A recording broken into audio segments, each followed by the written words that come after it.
गुरु गिरनारी महाराज की जय।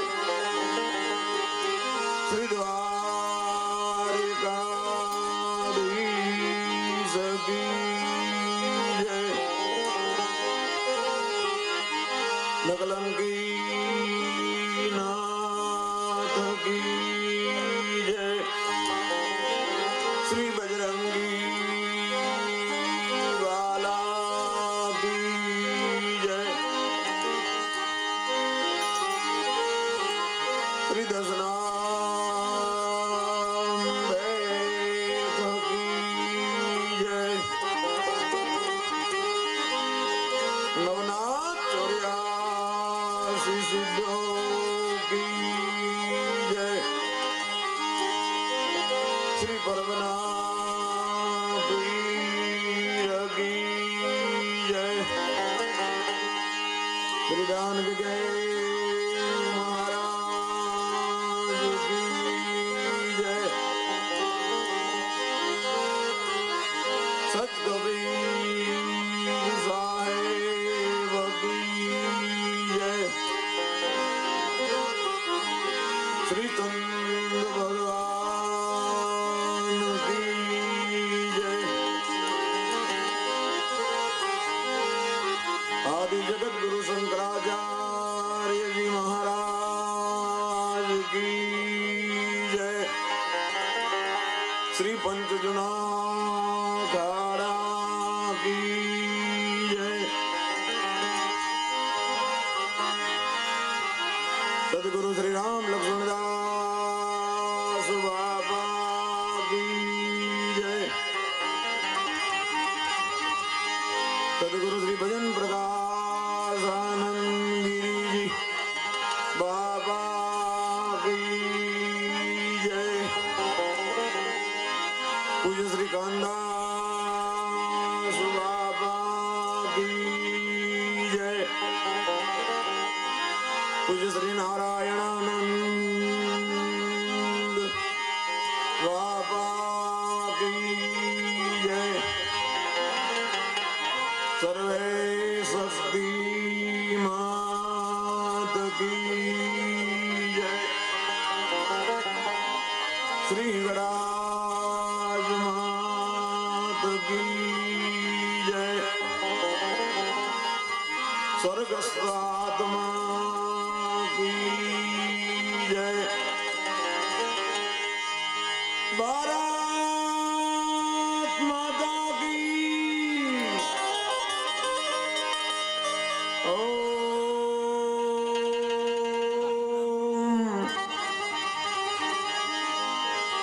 नमः पार्वती पदये हर हर हर हर हर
शब्द उच्चारण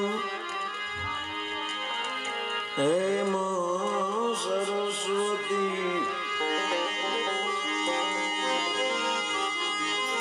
मती आवजो हे मां हे मां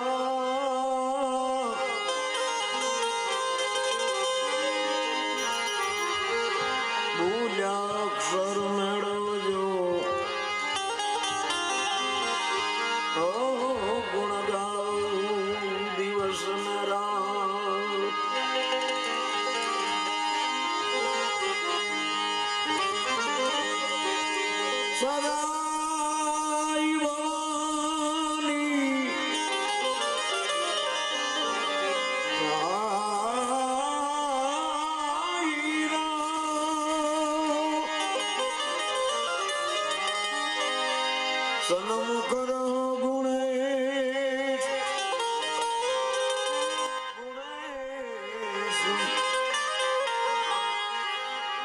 પંચદેવ મળી રક્ષા કરો. ગુરુ બ્રહ્મા વિષ્ણુ મહેશ. ગુરુ બ્રહ્મા વિષ્ણુ મહેશ. સુફણ શીશ નમાવે. હે માવા દેવ ગુણેશ મળે પણ મોંઘા ભાવે.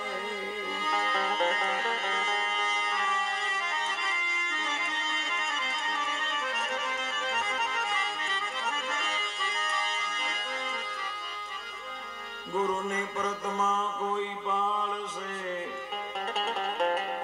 ગુરુ ગુરુ ગુરુ ગુરુ એની પ્રતમાં પાળશે. કરે સદગુરુની સેવા. આ ઘર સુધી રહે. ગુરુજી માં એકતા જો આવીને આવી.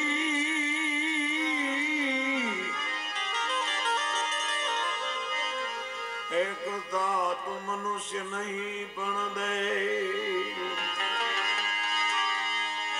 સદગુરુ સેવા શોઈલી નિભાવવી મુશ્કેલ.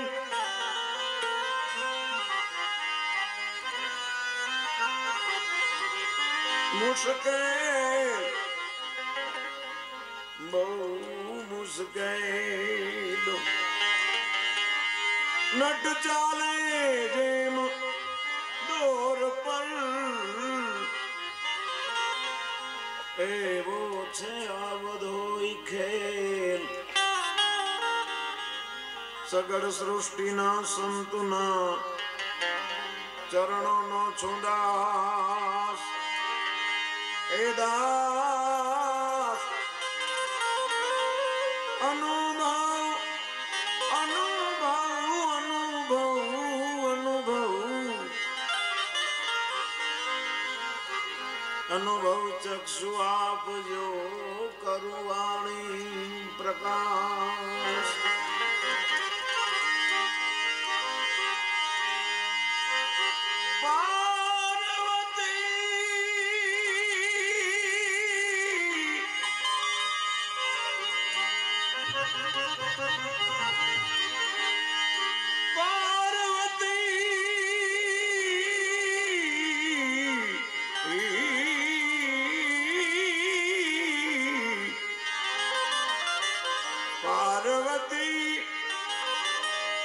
જલ જીલન ચલી નારી નો લાવે. અંગનો મેલ ઉતારીને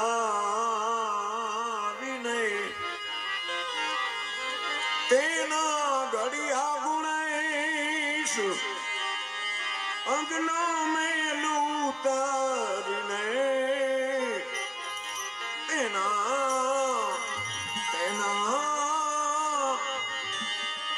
ઘડિયા ગુણેશ. હે ગુણેશ તેના. એવા ગજાનંદ દાદા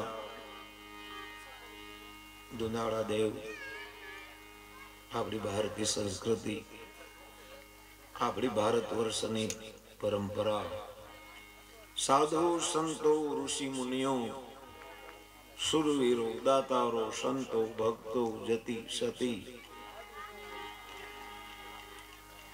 જ્ઞાનીજન પ્રેમીજન એવો આપણો આ પવિત્ર દેશ અને એ દેશમાં આપણી સંસ્કૃતિ એટલી બધી મહાન છે. સાધુ સંતો અને ઋષિ મુનિઓ આપણા વડવાઓએ જે પરંપરા બાંધી છે,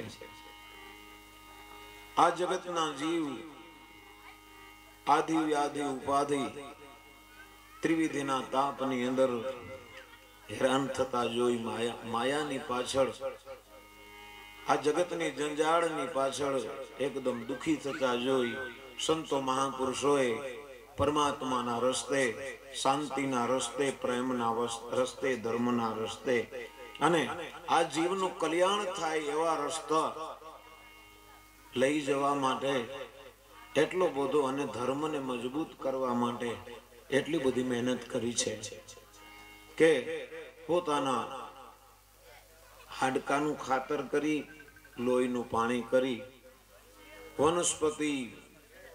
વનસ્પતિના પાંદડાનું ભક્ષણ કર્યું, હવાનું ભક્ષણ કર્યું, હજારો વર્ષ સુધી આ કાયાને ટકાવી કાયાનગરની અંદર ડૂબકી મારી અને એની અંદરથી જે અનુભવો થયા એ ગદ્ય રૂપમાં અને પદ્ય રૂપમાં.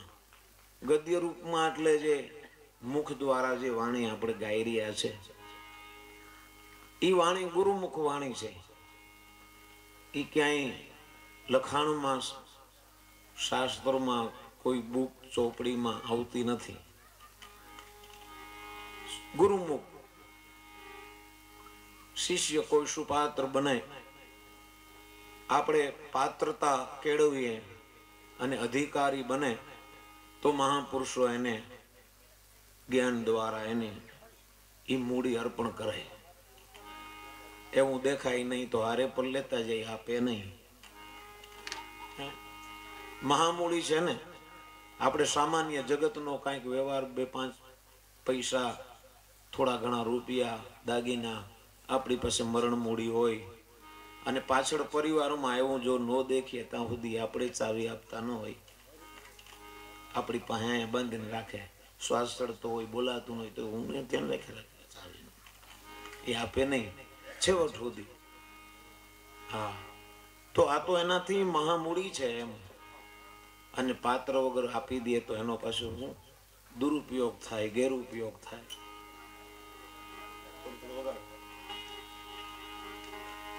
એટલે એ ગદ્ય રૂપમાં હું વાત કરતો હતો, એમાં વાણી આપણી મહાન અને પદ્ય રૂપમાં. પછી એનાથી આગળ દરેકને તો આ ન સમજાય, દરેક આ વસ્તુ પચે નહીં, દરેક કોઈ પાત્રતા ન હોય. એટલે પછી પદ્ય રૂપમાં લખાણ દ્વારા વેદ, શાસ્ત્ર, પુરાણ, ઉપનિષદ, ખટશાસ્ત્ર ને 18 પુરાણા, 21 બ્રહ્માંડ વિસ્તારા, 4 વેદ બ્રહ્માજી પડતા તોય સાહેબ ઉનસે ન્યારા, ભર મેં મત ભૂલોગે મારા, કંઈક પ્રેમેથી જોઈ લ્યો પ્યારા. સોઈ વાત કોઈ જાણે જ વિરલા, સૂક્ષ્મ વેદ સુનાવું મેરે દાતા, મેરે સદગુરુ રામ ને રીઝાવું. એટલે જગતનું કલ્યાણ કરવા માટે આવા 2 રસ્તા લીધા. અને એમાંય પછી મહાપુરુષોને એમ થયું કે વેદ, શાસ્ત્ર, પુરાણમાં પઠન પાઠનમાં પણ રુચિ ઓછી થાય માણસોની, દરેકની. એટલા માટે એનાથી પણ આગળ રસ્તો પછી એને સંગીતની હારે મટી લીધો. સંગીતની હારે એટલું બધું એને મટી અને સરસ મજાનું એવું બનાવ્યું કે માણસને સાંભળવામાં બહુ, એટલે એમાં એની સુરતા પેલા સાંભળવામાં જાય, સંગીતમાં જાય, એમ કરતા કરતા શબ્દો ઉપર જાય, અને શબ્દો ઉપર જાય તો એને જિજ્ઞાસા જાગે જાણવાની, અને એમ કરતા કરતા કરતા જ્યાં લઈ જવા છે ત્યાં પુગાડી દે. બરોબર ને બાપુ? એટલે એવી મહાપુરુષોએ આપણી પ્રણાલિકા બાંધી છે. ભારત વર્ષની સંસ્કૃતિ એટલી બધી મહાન છે. સારા એ વિશ્વને એ રસ્તે એક દિવસ હાલવું પડે. આપણી સંસ્કૃતિને વંદન કરવા પડે, પ્રણામ કરવા પડે, નમસ્કાર કરવા પડે, સલામ કરવી પડે. એટલે સારે જહાં સે અચ્છા હે હિન્દુસ્તાન હમારા. એવી આપણી ભારત વર્ષની સંસ્કૃતિની અંદર આ બધું અહીં આપણે છે, આપણી સંસ્કૃતિ. કે કોઈ માણસ ગુજરી જાય, કોઈ માણસ એનું શરીર શાંત થઈ જાય, એ જીવાત્માની પાછળ આવું. એક નાના માણસો પણ જો આવું, મેં તો ખાલી એવું કીધું હતું કે ઠંડી છે ને એટલે ભીમભાઈને કે થોડીક વ્યવસ્થા કરાવજો. એટલે ભીમભાઈ કે ઠંડીને હિસાબે તો આ તો એવું બધું એમ આવીને આમ આપણે જોતા રહીએ. નહીતર ખાલી આમ પેટની વાત હતી એમ, પણ ભાવ કેટલો એમ. અને એ આત્મા, કોઈ એવો જીવ આત્મા હોય તો એની પાછળ આવું, નહીં તો ખબર ન હોય ક્યારે વયા ગયા. પાછી તિથિ આવે ત્યાં કોઈ પૂછે કે ખબર, કે અમને તો ખબર નથી. અરે 1 વર્ષથી થઈ ગયું, તમારે નજીકમાં બાજુમાં રહ્યા ક્યાંય. પણ કોઈ આત્મા એવો હોય ભજનાનંદી, તો એમની પાછળ કાંઈ ને કાંઈ. અને એ આપણા દેશમાં આવું બધું, નહીતર તો ગુજરી જાય એને કોઈ પૂછતું નથી. એટલે એવા એક હરિભગત આપણી વચ્ચેથી એમનો આત્મા, દિવ્ય આત્મા પોતાના ધામમાં દરેકને આ ઉની ઉપર આવ્યા. જે આનું નામ જ મૃત્યુ લોક છે. 14 લોક આમ તો બતાવ્યા છે, પણ એમાં હું અને તમે બેઠા છીએ અત્યારે, એ લોકનું નામ મૃત્યુ લોક છે. એ લોકનો એવો સિદ્ધાંત છે, એવો કાયદો છે, એવું અહીં કાનૂન છે કે અહીંયા જે કોઈ દેહધારી, નામધારી જીવાત્મા આવે, એ દરેકને એનો સમય પૂરો થાય એટલે જવું પડે. નાના હોય, મોટા હોય, યુવાન હોય, કે ગમે તે કક્ષાના હોય, મોટો ચમરબંધી હોય કે નાનો મજૂરી કરતો માણસ હોય, સાધુ હોય, સંત હોય, ભગત હોય, જાવું તો પડે. દેહનો તો ત્યાગ કરવો જ પડે. એટલે સવારામ બાપાએ કીધું, રહ્યા નથી કોઈ અહીં સંત સતી, તન તરુવર પર કરી આસરા, મેં મુસાફિર આયો ગમશે, મેં હું એક પરદેશી પંખી. જેવી રીતે પરદેશમાં આપણે જઈએ અને વિઝા પછી 1 દિવસ પણ 1 કલાક પણ રહેવા દે નહીં વધારે. એનાથી પણ અહીં તો કડક કાયદો છે. અહીં એક શ્વાસ ઉપડી ગયો પાછો લેવાની મનાઈ છે. એટલે એ પેલા જે કાંઈ મનુષ્ય જન્મ મળ્યો છે એની જો આપણે વાત કરવા બેહીએ તો આ એક રાત નહીં, ભજન ગાવા ન પડે, વાતું આખું રાત. એટલો બધો મહિમા છે, પણ આપણે ખબર નથી ને, એટલે બધું જાય છે.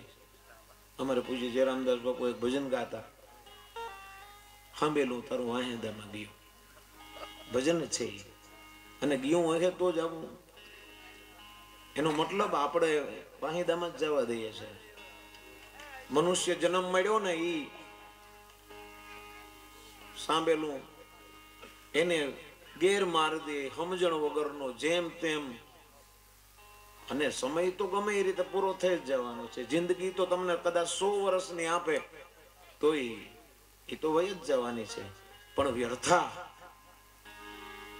જ શ્વાસ મત ખોઈ, ક્યાં જાને કે શ્વાસ કા ફિરાવન હોય ના હોય. આપણે એક શ્વાસ ભરીએ છીએ, એ આપણને કઈ કિંમત નથી, સમજાતો નથી. સંતોને સમજાય છે એટલે એક શ્વાસ પણ જવા દેતા નથી ખાલી, કારણ કે બહુ કિંમત છે.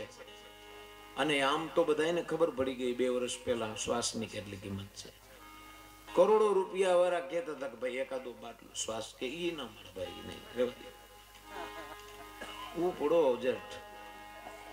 એટલે એ શ્વાસની કિંમત છે. એટલે જ્યાં સુધી શ્વાસ ચાલે છે બરોબર ચાલે છે, એ પણ એક ધારાય કંઈક ઉપડે પાછો. બહુ ભગવાનનું ભજનમાં ધ્યાન ન દે તો કઈ એક ધારા ઉપડે, વેરક ન હોય પાછો લેવાની, પાછું ખેંચીએ તો આવે નહીં. એવી આમાં ગોઠવણ છે પરમાત્માની. કાયાનગરની તો એટલી બધી કરામત પરમાત્માએ બનાવી છે કે આપણે દંગ પામી જાય, વિચારમાં પડી જાય. અને જો એ વિચારીએ તો આપણે લાખ કરોડો ઈશ્વરના પરમાત્માના આપણે ભાડ માનવા જોઈએ, એનો ઉપકાર માનવો જોઈએ. કેવી સરસ મજાની કાયા બનાવી કે અહીં તમને અંગૂઠામાં લાગે, નખ નીકળી જાય, લોહી નીકળે તાત્કાલિક એ જ સેકન્ડ ઉપર અહીં ઓફિસમાં ખબર આપી દે, સંદેશો પહોંચી જાય, તમને પગમાં વાગ્યું છે કંઈક, એની સારવાર કરો. અને ક્યારેક ક્યારેક આપણો એ સંદેશો ખોરવાઈ જાય, ઓફિસમાં સમાચાર ટાણે પોગે નહીં, બીજા દિવસે કોક કહે કે તમારા પગમાં તો જો કંઈક લોહી નીકળે, ઓહો એ આ ક્યારે લાગી ગયું, અને બીજે દિવસે પીડાવવું પડે. બોલો, ખબર પડે ને પીડાવવું પડે, ત્યાં સુધી જતું હતું એમને. આવી ગોઠવણ કરેલી છે આમાં. એક એક રૂવાડે તમે સોઈ તો કારીગર કોઈ ન્યારા હે, તન બંગલે કા ક્યાં કમઠાના. મહાપુરુષોએ લખ્યું છે, તન બંગલે કા ક્યાં કમઠાના, ओमकार की वाय में ईट बनाई सोमकार का गारा है. 360 શિલાબંધ કીધા. ચણતરમાં તમે જોજો, પથ્થર સીધે સીધો ના આવે, એને દબાવવામાં આવે. આમાં 360 શિલાબંધ કીધા, બંધ માર્યા.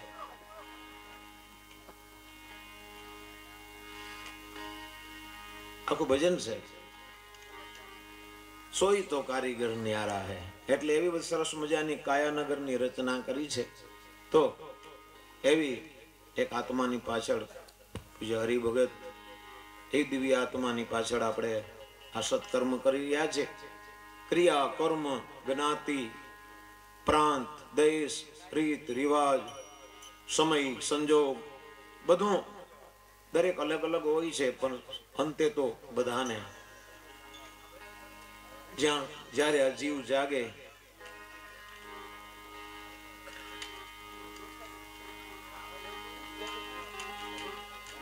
કહે રવિ રામ ચેતન જબ જાગ્યા હુઆ બ્રહ્મ ઉજિયારા, ત્યારે આમાંથી મુક્ત થાય એવી વાત છે બધી. તો એ આત્માની પાછળ આજે આપણે મળ્યા છે, અને એમનો ખૂબ ભાવ હતો, અમારા ભજન પ્રત્યે ખૂબ ભાવ હતો. એટલે એમના પરિવારજનો, યુવાનો બધાને ભલામણ કરી હતી કે બાપુના ભજન કરજો. એટલે પ્રેમને આગળ તો બધું નાનું છે. પ્રેમ એટલો બધો દુનિયાની અંદર મોટો છે કે એની અંદર કદાચ આખું જગત સમાઈ જાય તોય નાનું દેખાય, તોય પ્રેમની તાકાત મોટી છે. પરમાત્મા પણ એની આગળ,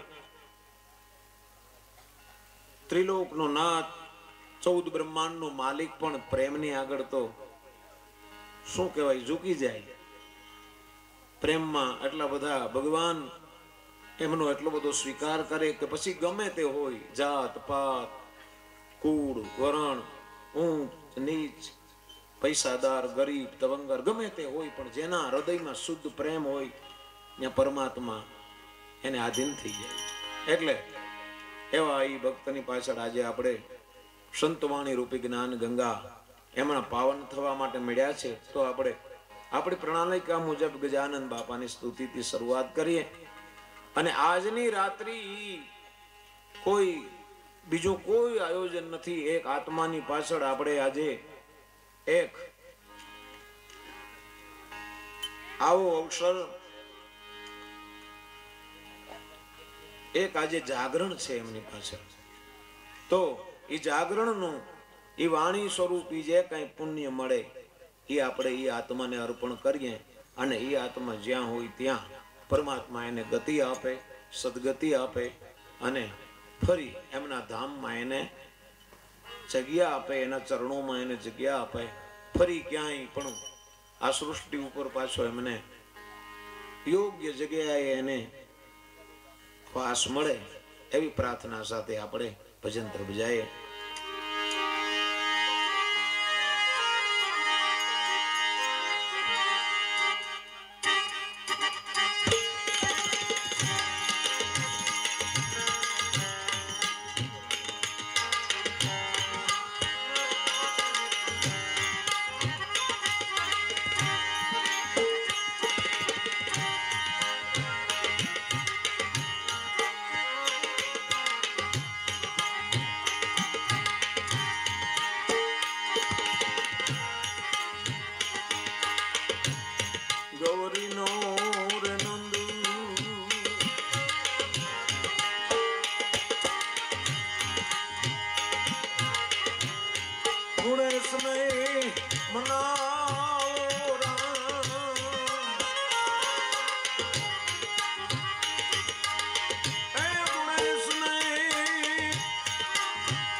પાવન છે બજારો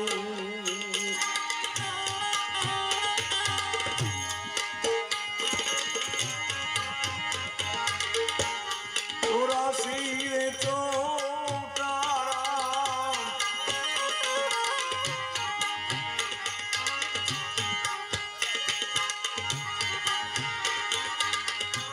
ચોરાસી ચોટા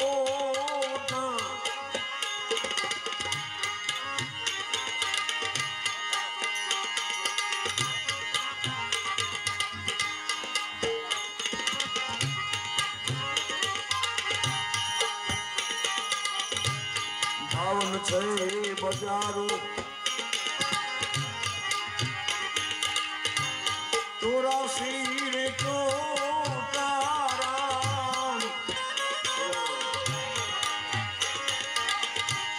ચોરાસી ચોટા ચોટા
તલબર છે તાળાને રજબાર છે ઊંચી એક રજબાર છે ઊંચી આની રજબાર છે આ કાયાની અંદર તલબાર તાળા અને પાછી એમાં ઊંચી તો રજબાર છે, પણ જન્મના જન્મ વયા જાય તો એમ કાંઈ ખુલે એવું નથી. ગમે એટલા કદાચ ગમે એટલી ખોજ કરી લે બારોબાર, કદાચ એટલું બધું વિજ્ઞાન ગમે તે આગળ વધી જાય પણ એમાં કોઈથી રજબાર તાળો ખુલે એવું નથી. હા, જો સદગુરુ મહારાજ મળી જાય એટલે ગુરુ ગોરક્ષનાથ બાપા કે તો મારા સદગુરુએ ખોલ બતાયા. આમ એક જ ગમે એવડું તારું મારેલું હોય, પચાવી એક ખાલી એક કલ જ હોય, એમ આમ કરે એટલે ખુલી જાય. બાકી જન્મો જન્મ જાય તો નહીં.